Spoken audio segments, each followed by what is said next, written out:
भाई नमस्कार है सभी लोगों को, सभी भाइयों को, बहनों को एवं सभी लोगों को दुनिया में से कहीं से भी सुन रहे और देख रहे मुझे इस वीडियो में सभी लोगों का स्वागत करता हूं। दोस्तों, आप सभी को बता दूं, भारत देश, इंडिया कंट्री के लोगों के लिए वीडियो बेहद ज़रूरी है, बहुत ही खास रहेगा।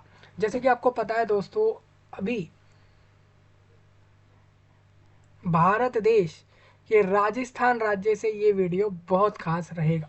मैं आपको बता दूं दोस्तों, यहाँ पर एक नोटिफिकेशन रिलीज हुआ है जो कि Rajasthan public service commission RPSC द्वारा रिलीज करा गया है 2024 वाले ईयर के 12 जनवरी के दिन। आप देखोगे 12 जनवरी 2024 इस दिन एक नोटिफिकेशन आया है आपका आरपीएससी वेबसाइट पर। यानी भारत देश के राजस्थान राज्य में जो पब्लिक सर्विस कमीशन है, यानी वो सारे पोस्ट जो कि राज्य के लोगों को दी जाने वाली सर्विस है, यानी कि पब्लिक को दी जाने वाली जो सर्विस है, उसके रिगार्डिंग जितनी पोस्टें होती है उसके रिक्रूटमेंट जो हो रहा है स्टेट लेवल पर आरपीएससी द्वारा, उसके लिए नोटिफिकेशन आया है दोस्तों। आरपीएससी द्वारा एक नोटिफिकेशन आज की डेट में आया है जो कहा जा रहा है असिस्टेंट प्रोफेसर के लिए है। यहाँ पर कह रहे हैं कि हमें असिस्टेंट प्रोफेसर को रिक्रूट करना है। असिस्टेंट प्रोफेसर, ठीक है भाई, इनको रिक्रूट कर रहे हैं ये। और इसमें जो है 200 प्लस वैकेंसीज देकर रिक्रूटमेंट का नोटिफिकेशन डाला गया। कितनी वैकेंसीज दी हैं? 200 प्लस 200 लोगों को यहाँ से जॉब मिलेगी भाई, स्टेट गवर्नमेंट द्वारा। ये आरपीएससी द्वारा नोटिफिकेशन आया है 2024 में। और कहा जा रहा है हमें असिस्टेंट प्रोफेसर रिक्रूट करने हैं, 200 लोग रिक्रूट करने हैं, अलग अलग पोस्टों पर रिक्रूट करना है इनको, असिस्टेंट प्रोफेसर अलग अलग सब्जेक्टों पर, जो कि भारत देश के राजस्थान राज्य में है। और ये नोटिफिकेशन ही इस वीडियो में डिस्कस होगा। मैं आपको बता दूं दोस्तों, यहाँ पर अब जैसे कि आप मान लीजिए इंडिया में मुझे कहीं से भी सुन रहे हो, हरियाणा से सुन रहे हो, झारखंड, मेघालय, मणिपुर, केरला, कर्नाटका, असम, वेस्ट बंगाल, त्रिपुरा, तेलंगाना, महाराष्ट्र, गुजरात, या फिर इनमें से कोई सी भी ऐसी जगह है जो इंडिया में है और राजस्थान के अलावा कोई भी जगह है, तो क्या आप लोग इस जॉब पे फॉर्म भर सकते हो या नहीं, ये चीज़ें मैं आपको आगे क्लियर कर दूंगा। लेकिन यहाँ पर 200 वैकेंसीज आप सभी के लिए दी गई हैं और इतने लोगों को यहाँ से कन्फर्म्ड जॉब मिलेगी। अब देखिए, राजस्थान में वैकेंसी है, इसका मतलब राजस्थान के लोग तो एलिजिबल रहेंगे ही, ठीक है। लेकिन स्टेट गवर्नमेंट द्वारा नोटिफिकेशन है, इसका मतलब ये है कि दूसरे राज्य के लोग एलिजिबल हैं या नहीं, वो मैं आपको नोटिफिकेशन के साथ साथ क्लियर कर दूंगा। अब बात आती है एलिजिबिलिटी, क्वालिफिकेशन, एज लिमिट क्या है फॉर्म पर अप्लाई करने की, फॉर्म के डेट्स क्या है, फॉर्म की फीस क्या है, सिलेक्शन प्रोसेस है, कैसे कैसे सिलेक्ट करें इन पोस्ट पर आप लोगों को, ये चीज़ें मैं आपको क्लियर कर दूंगा। सारा कुछ इस नोटिफिकेशन के बारे में क्लियर कर दूंगा। आप लोग आखिर तक वीडियो को जरूर देख लेना, ठीक है भाई, तभी आपको सारी जानकारियाँ समझ आएंगी। इस जॉब से जुड़ा हुआ हर लिंक मैंने वीडियो के नीचे आपको प्रोवाइड करा दिया है, ठीक है भाई। अगर आप इंडिया के अलावा कहीं से सुन रहे हो तो इंडिया के लोगों तक इस चीज़ को शेयर करें, ठीक है। जैसा आप देख रहे हो आरपीएससी वेबसाइट पर, आप अगर देखोगे तो यहाँ पर आपको न्यूज़ एंड इवेंट करके एक ऑप्शन है ना, यहाँ पर आपको डेट के साथ लिखा आ रहा है कि कौन सी चीज़ कब डाली गई थी, तो उस हिसाब से आप यहाँ पर आज के डेट में इस नोटिफिकेशन को देख सकते हो, ठीक है।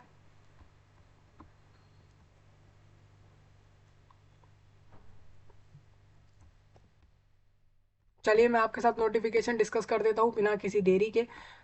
राजस्थान लोक सेवा आयोग means Rajasthan public service commission है आपका ये, और ये अजमेर में है। आप अगर जानना चाहते हो आपके राज्य, आरपीएससी का जो मेन ऑफिस है वो अजमेर में है, राज्य की एक जगह है अजमेर, वहाँ पर इनका मेन ऑफिस है और वहाँ से ही ये नोटिफिकेशन आते हैं पूरे राज्य लेवल पर। ये आज का नोटिफिकेशन है, मैं एक बोल पा रहा हूँ इसीलिए क्योंकि ये डेट यहाँ पर लिखी हुई है, ठीक है। ये आप देखोगे इसमें लिखा है आयोग द्वारा संस्कृत शिक्षा विभाग के लिए,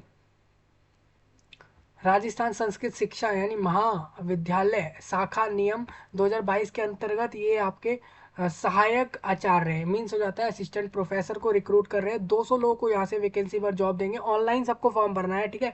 पद स्थायी है, मतलब ये परमानेंट वैकेंसीज है, तथा विभाग से प्राप्त कुल यहाँ पर ये संख्या है, मतलब जो इनको मिली है ना इतनी वैकेंसीज कही गई, यहाँ पर राजस्थान संस्कृत शिक्षा यानी महाविद्यालय शाखा से मिली जानकारी के अकॉर्डिंग ये 200 लोगों को यहाँ से रिक्रूट कर रहे हैं। अभी देखिए जो भी अपडेट होते हैं ना आपको तुरंत मिलते रहते हैं, इसलिए आप लोग चैनल से भी जुड़ सकते हो। हालांकि वो आपके ऊपर रहेगा कि आप लोगों को समझ आ रहा है या नहीं आ रहा। मैं आपको बता दूं यहाँ पर 200 वैकेंसीज दी हैं, ये असिस्टेंट प्रोफेसर की दी हैं, ये राजस्थान संस्कृत शिक्षा महाविद्यालय शाखा द्वारा दी गई हैं। और इसमें कहा गया है कि हम 200 लोगों को यहाँ से वैकेंसी पर जॉब देंगे, ठीक है। और ये सब ऑनलाइन में सबको फॉर्म भरना है, सबकी सब परमानेंट जॉब है, तथा विभाग विभाग जो ये आपका है उनके द्वारा ये सारे डिटेल मिले हुए हैं, उसके द्वारा ये सब आपको यहाँ पर दिया गया है। पद मान लीजिए आगे चल के आपको पता लगा है 200 वैकेंसी ना होकर ये 100 हो गई, या 200 की जगह इन्होंने कह दिया हम 500 लोगों को वैकेंसी पर जॉब दे रहे हैं, तो ऐसा हो सकता है, ठीक है भाई, ये चेंजेस हो सकते हैं। अब मैं नेम ऑफ सब्जेक्ट बताऊंगा कि किस किस सब्जेक्ट पर ये लोग रिक्रूट कर रहे हैं आप लोगों को। हिंदी सब्जेक्ट के लिए इन्होंने कहा है कि हम 37 लोगों को रिक्रूट करेंगे, ठीक है। अब ये 37 में से भी ये कह रहे हैं अगर आप लोग जनरल कैटेगरी के हो तो आपकी वैकेंसी देखिए 37 टोटल है ये, ठीक है। टोटल में से अगर आप जनरल कैटेगरी के हो तो आपकी वैकेंसी कितनी हो जाती है, आपकी वैकेंसी हो जाती है, ये आप देखोगे 16 वैकेंसी इसमें से जनरल वालों की हो जाएंगी। अब जनरल में से भी इन्होंने बोला है ये WD में जा रही हैं और DV में जा रही हैं। जनरल WE मीन्स क्या हो जाता है और जनरल ये क्या है, इसमें दोनों में डिफरेंस आपको अभी क्लियर कर दूंगा। और अनुसूचित जाति वाले भी देख लो अपनी वैकेंसियाँ, और जनजाति और OBC वाले और MBC वाले EWS वाले भी अपनी वैकेंसीज देखते हुए चलेंगे, ठीक है भाई। आप लोगों को हिंदी के लिए अगर जाना है, असिस्टेंट प्रोफेसर हिंदी सब्जेक्ट में अगर जाना होगा तो आपकी वैकेंसी टोटल 37 है, जिसमें से ये बता रहे हैं। अब देखिए मैं आपको क्लियर करता चलता हूँ ये क्या क्या बोल रहे हैं। जैसा कि आप देख रहे हो इन्होंने नीचे एक पॉइंट लिखा है एक्स सर्विसमैन, मतलब अगर अगर आप लोग आर्मी नेवी एयरफोर्स में कहीं ना कहीं किसी रैंक के ऑफिसर रह चुके हो तो आप लोगों की वैकेंसीज कैटेगरी वाइज इन्होंने यहाँ पर प्रेजेंट करी, हालांकि इसमें एक भी नहीं है, ठीक है, हिंदी में। इसी तरीके से डिसेबिलिटी वाले भी अगर देखेंगे तो डिसेबिलिटी में ब्लाइंड वाले लोगों की एक वैकेंसी है, और इस तरीके से इन्होंने सबके लिए लिखी हुई है, ठीक है। इस तरीके से आप लोग चेक कर लेना। अभी हॉरिजॉन्टल रिजर्वेशन कुछ है नहीं ऐसा। हॉरिजॉन्टल रिजर्वेशन मतलब इन लोगों ने टेबल में जानकारी को इस लेवल से डाला है, देखोगे आप इन्होंने जो जानकारी लिखी है वो इस तरीके से लिखी है कि आपका कैटेगरी है और एक एक कैटेगरी को इन्होंने इधर इस तरीके से लाइन में लिख दिया है, तो ये हॉरिजॉन्टल रिजर्वेशन हो गया, ठीक है। अभी लोगों को लगता है हॉरिजॉन्टल रिजर्वेशन क्या होता है, अभी आप लोग वर्टिकल रिजर्वेशन मतलब हो जाता है अगर कोई चीज़ यही जानकारी को ये लोग इस तरीके से जैसे इन लोगों के लिए डाली हुई है इसी तरीके से आपके लिए डाल देते तो ये वर्टिकल रिजर्वेशन हो जाता है, ठीक है भाई। और इसमें कोई फ़र्क नहीं है, अभी आप लोग इसमें कंफ्यूज मत होना। इंग्लिश में अगर आपको असिस्टेंट प्रोफेसर के लिए जाना है इस पोस्ट को लेने तो आपकी टोटल 27 वैकेंसीज हैं, जिस 27 में से जनरल वालों की इन्होंने वैकेंसीज दी है टोटल 10 में से भी इन्होंने जनरल अलग करा है, जनरल WE अलग है, WD अलग है और DV अलग है, तो इस तरीके से सब लोग देखना, ठीक है भाई। तो अनुसूचित जाति जनजाति और जनरल और सभी लोग अपने अपनी वैकेंसियों को यहाँ से चेक कर लेना। बेसिकली आपका यहाँ पर Hindi English political science history और समानया समानया संस्कृत है, ये सामान्य संस्कृत होना चाहिए था, ये शायद थोड़ा कन्फ्यूजन है या फिर यही है। 38 वैकेंसीज इन्होंने इसमें दी है, और साहित्य में ये लोग 41 लोगों को रिक्रूट करेंगे, और व्याकरण में 36 लोगों को, और धर्म धर्म शास्त्र में 3 लोगों को रिक्रूट कर रहे हैं, ज्योतिष गणित में ये 2 लोगों को रिक्रूट करेंगे, यजुर यजुर्वेद में 2 लोगों को रिक्रूट करेंगे, और ज्योतिष फलित इसमें 1 को रिक्रूट करेंगे, और ऋग्वेद में 1 को करेंगे। तो इन्होंने हर एक वैकेंसीज दी है, और उस वैकेंसी को भी इन्होंने कैटेगरी वाइज समझा दिया है कि आप लोगों को किस तरीके से रिक्रूट कर रहे हैं। एब्रीवेशन का मैं आपको मतलब क्लियर करता हूँ। जहाँ आप ऊपर जनरल देख रहे हो, GEN मतलब जनरल है, UR मतलब अनरिजर्व्ड है, SC मतलब अनुसूचित जाति है, शेड्यूल कास्ट जिसको कहते हैं, इस तरीके से ये सब है। अभी ऊपर लोग अगर देखते हो WE देख रहे हो, उसका मतलब ये जनरल कैटेगरी की महिलाओं की वैकेंसी है वो, और WD मतलब विडो यानी कि विधवा, ठीक है। आपको बता दूं डाइवोर्सी मतलब अलग होता है, विधवा अलग होता है। अभी डाइवोर्सी मीन्स तलाक जाना हो जाता है कि डाइवोर्स जिसको आप कहते हो वो डाइवोर्सी लोग कहलाते हैं, और विडो मीन्स विधवा हो जाता है। BL और LV मतलब ब्लाइंड और लो विजन वाले डिसेबिलिटी वाले लोग होते हैं। तो सभी लोग अपना अपना फुल फॉर्म यहाँ से देख कर समझ सकते हो कि क्या चीज़ें यहाँ पर दी गई हैं आपके लिए। आगे चलते एक बार नोट में थोड़ा इस चीज़ को ध्यान में दे लेना, ये सारे पॉइंट आपके लिए इंपॉर्टेंट है। नोट में जो भी लिखा है उसको एक बार आप लोग यहाँ से सारा कुछ देख लेना। जो लोग राज्य के रिजर्वेशन से, मैं एक चीज़ और क्लियर कर दूं, जो लोग राजस्थान राज्य के रिजर्व में हैं उन्हीं को बेनिफिट मिल रहा है। अगर आप दूसरे राज्य के हो और रिजर्व में आ रहे हो तो आप लोगों को क्लियर कर दूं कि अगर इस वैकेंसी पर आप लोग अप्लाई कर पा रहे हो तो इसका मतलब ये है कि आप लोग एक जनरल कैटेगरी के तौर पर लिए जाओगे। अभी ये चीज़ मैं आगे बताऊंगा कि आप लोग अप्लाई करोगे या नहीं। सबसे पहले आप ये देखो, आपके पास एक मास्टर डिग्री हो, 55% से ज़्यादा आपके उसमें स्कोर आए हों, प्लस किसी भी भारत के यूनिवर्सिटी इंस्टीट्यूट से आपने कराया तो आप लोग एलिजिबल हो, या उसके बराबर की भी डिग्री अगर आप फॉरेन यूनिवर्सिटी से भी कर चुके हो ना तब भी ये लोग ले लेंगे। मतलब कि पूरे दुनिया से, पूरे वर्ल्ड से अगर किसी ने कोई भी एक फील्ड में, किसी भी फील्ड में मास्टर डिग्री, देखिए इन्होंने बताया भी होगा, अलाइड सब्जेक्ट, मतलब कि जिस सब्जेक्ट में आप, जैसे मान लीजिए आप यहाँ पर असिस्टेंट प्रोफेसर हिंदी सब्जेक्ट की यहाँ पर पोस्ट लोगे तो आपका मास्टर डिग्री हिंदी में होना चाहिए। सपोज आपने एमएससी हिंदी कर लिया, एमकॉम हिंदी कर लिया, ठीक है, और एमए हिंदी कर लिया, इस तरीके से, ठीक है, बेसिकली वो मास्टर डिग्री है। यानी उसके आगे एमए लग रहा होगा या फिर एमकॉम लग रहा होगा, मतलब वो मास्टर डिग्री होना चाहिए, 55% से ज़्यादा मार्क्स होना चाहिए कैंडिडेट का, और उस फील्ड में, जिस फील्ड पे वो अप्लाई कर रहा है, चाहे वो इंडिया में कहीं से कर चुका है या फिर फॉरेन यूनिवर्सिटी, मतलब दूसरे देशों की भी किसी यूनिवर्सिटी से अगर वो ये चीज़ कर चुका है या कर चुकी है, महिला पुरुष दोनों ही, दोनों को एलिजिबल माना जाएगा अप्लाई करने के लिए। बिसाइडिंग उन्होंने एक चीज़ और बोली है, कैंडिडेट ने क्लियर करा हो नेट का एग्ज़ाम। तो मैंने एक बार, कई बार इसके नेट एग्ज़ाम बारे में बताया था आपको, नेशनल एलिजिबिलिटी टेस्ट होता है ये लोगों को पास जिन्होंने भी कर लिया है, ये यूजीसी करवाता है, यूनिवर्सिटी ग्रांट कमीशन है आई थिंक इसका मतलब, यूजीसी, जिन्होंने भी यूजीसी द्वारा ये नेट एग्ज़ाम पास करे हैं वो लोग, ठीक है, उन्होंने ये चीज़ क्लियर कर ली हो भाई, नेट पास होना आपका ज़रूरी है। आपने अगर नेट पास नहीं करा है, एस लेट और या फिर सेट जैसे एग्जाम को पास करा है तो भी आप लोग फॉर्म भर सकते हो। इन्होंने ये चीज़ें कही हैं। कैंडिडेट हु आर, जिसने भी मान लीजिए, जिसको भी जो भी मान लीजिए यहाँ पर पीएचडी डिग्री जिसने भी करी हुई है in accordance with the UGC के साथ, and procedure for award master in philosophy और रेगुलेशन 2009 या फिर 2016 and their amendment from time to time in case में बी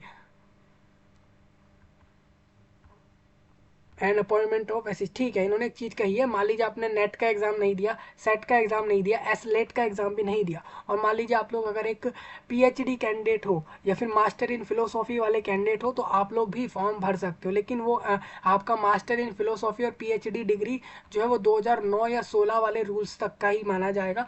ये चीज़ आपको ध्यान रखनी है। मतलब मेरे को लगता है आपको क्लियर समझ आता होगा, एक मास्टर डिग्री जिस फील्ड में आप अप्लाई कर रहे हो ये रहे, प्लस आपका नेट का एग्जाम पास हो या फिर एस लेट का या फिर सेट का एग्जाम पास हो जो यूजीसी ने करवाया हो, ठीक है। और अगर आप मान लीजिए आपने इन एग्जाम्स को पास नहीं किया है, लेकिन अगर आप एक मास्टर के ही कैंडिडेट है, मास्टर डिग्री के, तो आपका फिलोसॉफी रहेगा, मास्टर इन फिलोसॉफी, तो भी आप फॉर्म भर सकते हो, या फिर आप एक पीएचडी कैंडिडेट हो तब भी आप फॉर्म भर सकते हो अगर आपने ये एग्जाम्स नहीं दिए, ठीक है। ये चीज़ इन्होंने कही है।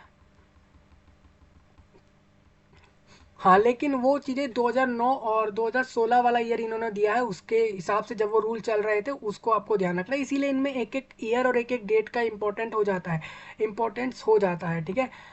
ये चीज़ें लोगों को थोड़ा ध्यान में रखते हुए चलना होगा।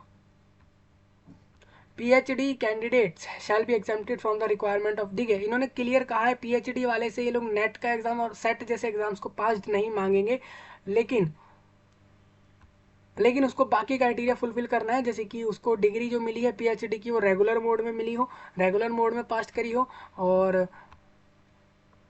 Bye at least 2 external examiner. ये जो पीएचडी वाली जो क्वालिफिकेशन है आपकी, वो 2 एक्सटर्नल एग्जामिनर इस चीज़ को चेक करेंगे। और open PhD viva voce of the candidate has been conducted, और candidate has publish 2 research paper from his PhD work out of which at least 1 is in a referred journal, और candidate has presented at 2 paper based on, उसकी जो PhD work है उसके ऊपर उसने कम से कम 2 paper जो है उसको जो है प्रेजेंट करा हो, और जो कि यूजीसी द्वारा करवाया हो या फिर सीएसआईआर द्वारा या आईसीएसएसआर द्वारा या फिर उसके बराबर की एजेंसियों द्वारा। अगर कैंडिडेट ने इतनी चीज़ें फुलफिल करी हैं तो ही वो पीएचडी वाला यहाँ सिलेक्ट हो जाएगा। मतलब कह रहे हैं हम पीएचडी वाले को भी ले सकते हैं, ठीक है। और ये सारी कंडीशन जो आपको बताई जा रही है सब एक पीएचडी वाले ने फुलफिल करनी है, प्लस ये सब चीज़ें इन सब का जो सर्टिफिकेट रहेगा, जिसको भी इसको वेरीफाई करने वाला जो होगा वो रजिस्ट्रार हो या फिर कोई डीन हो उस यूनिवर्सिटी का, तो ये लोग एक्सेप्ट कर लेंगे। ठीक है, बाकी आप एक बार यहाँ से थोड़ा समझ लेना, ये आपके लिए बहुत इंपॉर्टेंट पॉइंट है। Working knowledge of Hindi return in, आपको एक चीज़ और बता दूं, जो लोग अप्लाई कर रहे हैं उनसे कह रहे हैं कि वर्किंग नॉलेज आपकी होनी चाहिए हिंदी रिटर्न में इन देवनागरी स्क्रिप्ट्स, और नॉलेज ऑफ राजस्थानी कल्चर की भी नॉलेज होना चाहिए। ठीक है, आचार्य डिग्री अगर आपके पास है 55% के साथ, और किसी भी यूनिवर्सिटी से, किसी भी इंस्टीट्यूट से, ये इन्होंने एक्सेप्ट करनी है इधर, ये सब चीज़ें बता रहे। तो इन्होंने अलग अलग चीज़ें क्लियर करी हैं कि हम किस किस कैंडिडेट को ले लेंगे, कैसी कैसी उसके पास क्वालिफिकेशंस होनी चाहिए, तो वो एक बार आप यहाँ से देख सकते हो।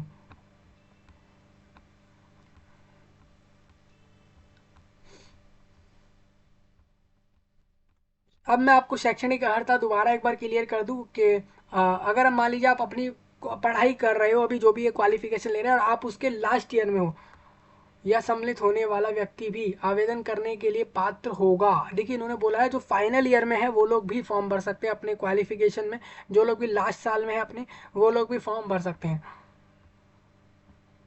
ठीक है भाई, लेकिन जब ये लोग डॉक्यूमेंट वेरिफिकेशन करेंगे तब आपको सारे डॉक्यूमेंट वहाँ पर दिखाने हैं कि हाँ भाई मैं अपने लास्ट ईयर में था उस समय पर जब मैं फॉर्म भर रहा था या भर रही थी, लेकिन आज जब मेरे हाथ मेरे को ये जॉब मिलती जा रही है, मैं सारे रिक्रूटमेंट प्रोसेस के बाद यहाँ पहुँचा हूँ, तो अब मेरे पास ये सारे डॉक्यूमेंट्स हैं क्वालिफिकेशन वाले, ये चीज़ आपको प्रूफ करनी है। ठीक है, अकादमी लेवल, अब ये पे लेवल आप समझ लो क्या बता रहे हैं, ये लेवल 10 का सैलरी देंगे, ग्रेड पे 6000 का बता रहे हैं। राज्य सरकार के नियमानुसार परीक्षा काल में फिक्स्ड पे दे होगा। अच्छा ठीक है, मैं आपको एक बार लेवल 10 का जो है ना यहाँ पर ग्रे इसमें जो है आपको बता देता हूँ क्या रहेगा।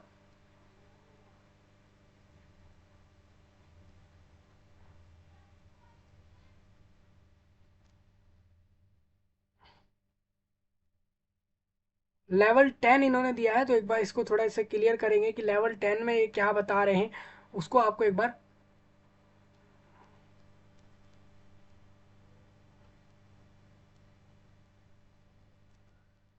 वही रहेगा आपका सेम। इन्होंने लेवल 10 में जो राजस्थान में दिया जा रहा है वो है 9000 से लेके 34,000 के करीब, ये वही है, तो आप 20 वही मान सकते हैं इसमें।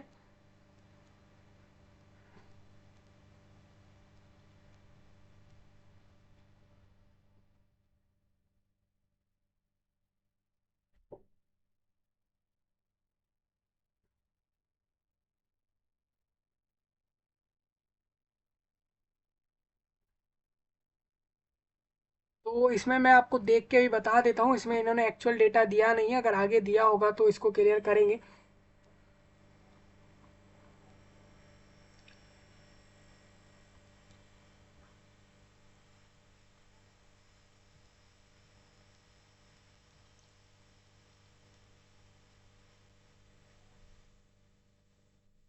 तो वही है, आपको 30,000 से लेके 40,000 के बीच है इनका ग्रेड पे। हालांकि इसको एक बार आप रीड कर लेना क्या ग्रेड पे होगा, लेकिन वही आपको बता दूं 30,000 प्लस आपके पास ये होंगे, 30 से 40,000 रुपये, और इसके ऊपर ग्रेड पे आपका अलग रहेगा। ठीक है, इतना आपका सैलरी होगा, ये आप मान सकते हो। और ये तो मैंने आपको मिनिमम ऐसे ही बता दिया, जनरल आईडी से इससे ज़्यादा ही होगा, जितना आपको बता रहा हूँ इससे ज़्यादा ही होगा, आप एक बार इसको चेक करें। इन्होंने नोटिफिकेशन में इस चीज़ को नहीं दिया है। फॉर्म की अगर इसमें आप ये जानना चाह रहे हो आपकी एज, 21 प्लस एज और 40 बिलो वाले लोग फॉर्म भर सकते हैं। एक चीज़ और याद रखिएगा, 2025 आने वाले ईयर के जनवरी तक अगर आप 21 प्लस कर जाओगे तो आप फॉर्म भर देना। और अगर इससे इससे ऊपर हो, अगर मान लीजिए आप 2025 वाले ईयर में भी अगर 21 प्लस नहीं कर पाते हो तब तक, तो आप लोग फॉर्म मत भरना। 21 प्लस 40 बिलो यहाँ पर रखा है, नोट में कुछ पॉइंट बोल रहे हैं उसको ध्यान में देना। SC ST को 5 साल अपर एज में, OBC को 3 साल, इस तरीके से रिलैक्सेशन दिए जाएंगे। देखो इन्होंने लिखा भी है अपर एज में किसको कितनी छूट मिलेगी, तो वो लोग यहाँ से आप देख सकते हो। ठीक है,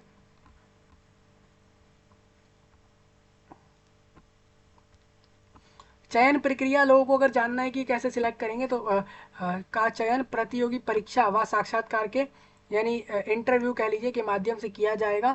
आवश्यकता पड़ने पर आयोग द्वारा उत्तर पत्रक पत्रक मूल्यांकन में स्केलिंग, ठीक है, नॉर्मलाइजेशन को अपनाया जा सकेगा। ठीक है भाई, ये सारे पॉइंट अभी मेरे को समझ आ रहे हैं, मैं आपको बता देता हूँ ये क्या बोल रहे हैं। अनुसार आयोग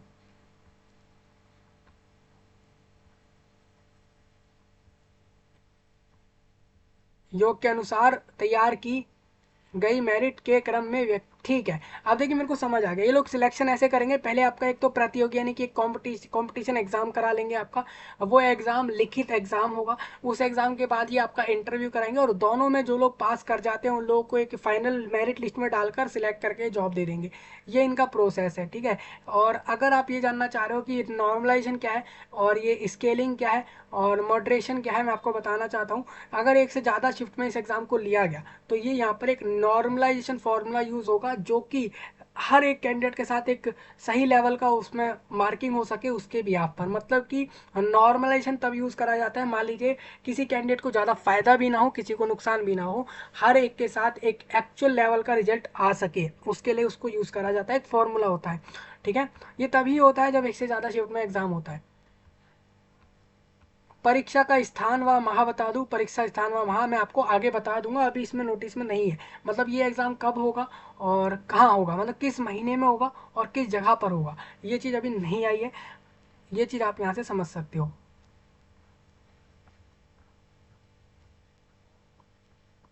वस्तुनिष्ठ रूप में ली जाएगी, मतलब ये ऑब्जेक्टिव बेस्ड रहेगी, मतलब हर क्वेश्चन एमसीक्यू में दिया जाएगा, हर क्वेश्चन के चार चार ऑप्शन देके आपसे पूछा जाएगा कि हाँ भाई इस क्वेश्चन में आपको कौन सा ऑप्शन सही लगता है आप बताओ, और इस तरीके से आपको पूरा एग्जाम देना है, ठीक है भाई।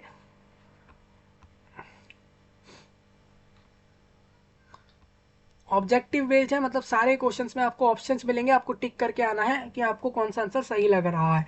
और आवेदन अवधि मैं आपको बता दूं, या 22 जनवरी से फॉर्म चालू हो रहा है, यानी कि अभी आपके पास पूरा 10 दिन है, मैं आपसे बहुत पहले डिस्कस कर रहा हूँ इसको, और 21 फरवरी तक आप फॉर्म भर सकते हो, पूरा 1 मंथ का समय इसमें आपको अप्लाई करने के लिए मिलेगा। आवेदन प्रक्रिया बिल्कुल ऑनलाइन है, आप आरपीएससी वेबसाइट पर पहले रजिस्ट्रेशन कर लेना, उसके बाद अपना फॉर्म भर सकते हो। रजिस्ट्रेशन आपका आरपीएससी ओटीआर करवाता है एक टाइम में रजिस्ट्रेशन, उसके बाद आपका कितने भी रिक्रूटमेंट आए आप एक बार में बस फॉर्म भर सकते हो जाके। ओटीआर का प्रोसेस मैं आपको जल्दी ही बता दूंगा अगर आप कहोगे तो। आरपीएससी ओटीआर में सिंपल है, आप अपने मोबाइल नंबर, ईमेल आईडी, अपना नाम, जेंडर और कुछ कॉमन से डिटेल डालकर रजिस्ट्रेशन हो जाता है। उसके बाद आप लॉगिन कर जाते हो, फिर जिस भी पोस्ट पर या जिस भी जॉब पर फॉर्म भरना हो उसमें अप्लाई करते हो, फिर उसमें अपनी सारी डिटेल्स डालते हो, क्वालिफिकेशन की और फोटो, साइन, डॉक्यूमेंट्स अपलोड करते हो, डिग्री, मार्कशीट्स अपलोड करने के बाद उसके बाद उसमें फॉर्म की फीस जमा करके फॉर्म जमा करते हो और फॉर्म का प्रिंट लेते हो। इतना आसान प्रोसेस होता है, ठीक है। एक बार ये सारी चीज़ें आप एक बार रीड कर लेना, ये सारे वही प्रोसेस हैं आपको जो बताए गए हैं। अप्लाई करने के लिए सारे प्रोसेस यहाँ पर बताए जा रहे हैं आपको। देखिए इन्होंने बताया है, अगर मान लीजिए आप फॉर्म अप्लाई करते में कोई गलती करोगे तो आपसे 500 रुपीज़ चार्ज करके आपसे अलाउ करेंगे आपको कि आप फॉर्म में करेक्शन कर सकते हो, ठीक है। लेकिन वो कब होगा वो इन्होंने यहाँ पे लिख दिया है, ठीक है। अभी मैं ये तो आपका ये फॉर्म के अंदर जो करेक्शन करने की चीज़ें हैं उसके लिए चार्ज है, ठीक है। अगर आप फॉर्म अप्लाई करोगे तो उसके लिए यहाँ पर आपसे ले ही जाएंगे 600 रुपीज़। और जो लोग मान लीजिए यहाँ से यहाँ पे फॉर्म भर रहे हैं और वो लोग मान लीजिए अगर वो रिजर्व्ड हैं, SC ST हैं, राज्य में रिजर्व्ड हैं तो 400 रुपये पे करेंगे, अगर वो डिसेबल्ड हैं तो भी वो 400 रुपये ही पे करेंगे। और अगर वो लोग UR हैं, जनरल हैं, OBC हैं, अगर वो इस तरीके में है तो आप लोग 600 रुपये पे करोगे। भिन्न अन्य राज्यों के जो भी लोग रिजर्व्ड होंगे उनको सामान्य वर्ग में लिया जाएगा, ये मैंने पहले ही क्लियर कर दिया था, क्योंकि स्टेट गवर्नमेंट रिक्रूट कर रहा है। इसका मतलब ये हो जाता है कि आप लोग अगर इसमें फॉर्म भर रहे हो, अगर दूसरे राज्यों से फॉर्म भरोगे ऑल इंडिया में, तो आप लोगों को 600 रुपीज़ ही पे करने, प्लस आपको कोई रिजर्वेशन नहीं है यहाँ पर, ठीक है। अब मैं आपको ये बता दूं, यहाँ पर जो एग्ज़ाम होगा जो रिक्रूटमेंट के लिए, उसका आप यहाँ पर सिलेबस देख सकते हो।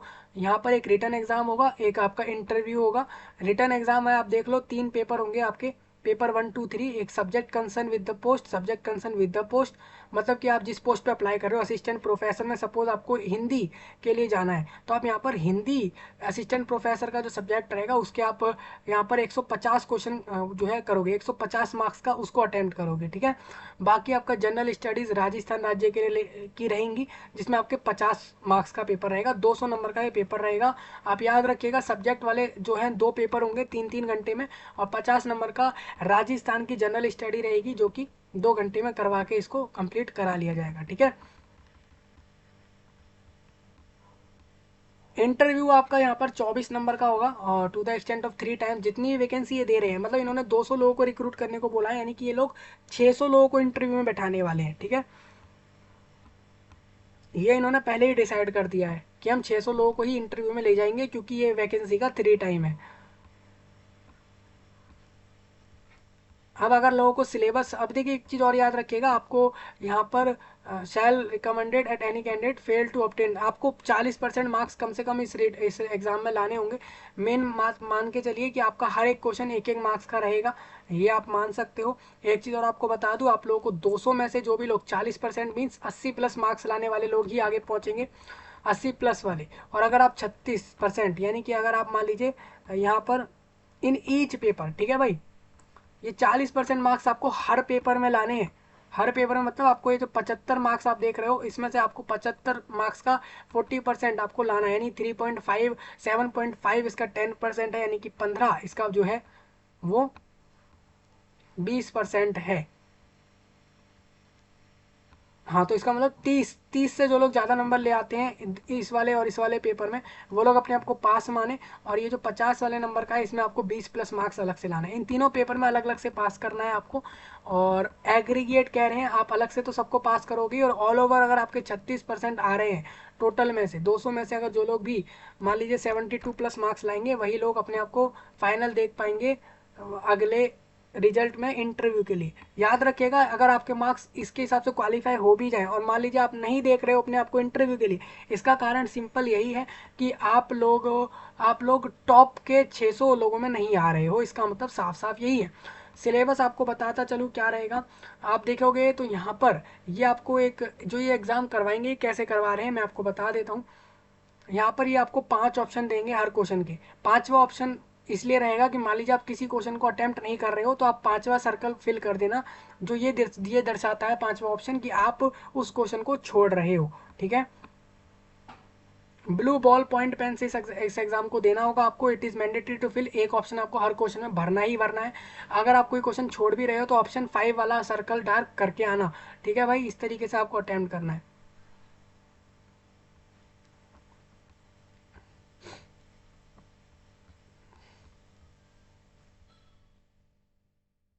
सिलेबस ये कह रहे हैं कमीशन के वेबसाइट से आप देख सकते हो, अभी अगर नहीं दिख रहा तो आप समय के अंदर फेब्रवरी मिड तक इस सिलेबस को देख पाओगे। ठीक है,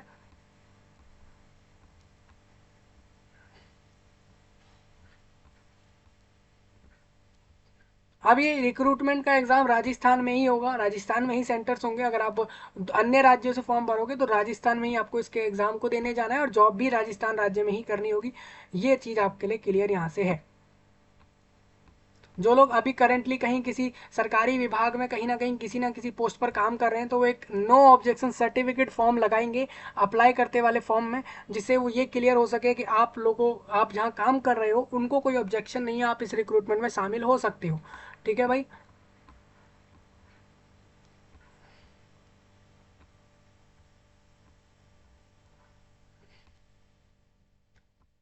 तो ये आपका पूरा नोटिफिकेशन हो गया। सिलेबस अभी है नहीं, आरपीएससी के वेबसाइट पर भी है नहीं, मिलता है तो आपको मैं प्रोवाइड करा दूंगा। अभी सिलेबस का कुछ कंफर्म नहीं है कि क्या सिलेबस होगा। जो इन्होंने टॉपिक्स दिए हैं, ये वही चीज़ें पूछेंगे आपसे। ठीक है, अब सारा कुछ यहाँ क्लियर हो चुका है। 200 लोगों को जॉब मिलेगी डायरेक्ट आपके महाविद्यालयों में, यानी कि जो आपके वहाँ पर यूनिवर्सिटीज़ हैं, वहाँ पर राजस्थान में गवर्नमेंट्स यूनिवर्सिटीज़ में खासकर ये लोग 200 लोगों को रिक्रूट करके जॉब देंगे पूरे राज्य भर में।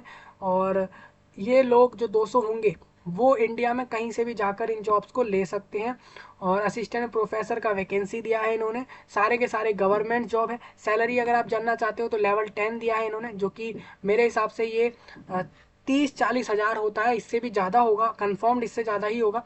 लेकिन आप इतना मान के चलो कि 30 से 40 हज़ार मान सकते हो इसमें। ये तो सिर्फ सैलरी बोल रहा हूँ, प्लस इसमें ग्रेड पे 6 हज़ार प्लस कर लेना, यानी आप अपने हाथ में मतलब इन हैंड आप पर मंथ जो है 45 हज़ार से लेके 55 हज़ार तक का यहाँ पर देख सकते हो। ठीक है, बाकी आप एक बार जो भी आपके राज्य में जो भी पे बैंड डिसाइड हुआ है, जो भी सैलरी डिसाइड हुआ है, उसको एक बार थोड़ा आप रीड कर लेना, और वही आपके लिए फॉलो होगा। ठीक है, आप सभी लोग एक टीचिंग फील्ड में हो, आप एक असिस्टेंट प्रोफेसर हो गए यहाँ पर। ठीक है, सिलेबस का मैंने कंफर्म कर दिया है आपको, ऑल इंडिया लोग फॉर्म भर सकते हैं, सैलरी बता दिया है, बेनिफिट्स होंगे आपके सैलरी के अलावा भी।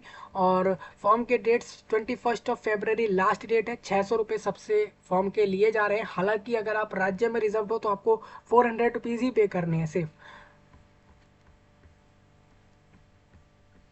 अप्लाई लिंक आपका ये 22 तारीख को आएगा, मैं तब उसको डाल दूंगा वीडियो के नीचे।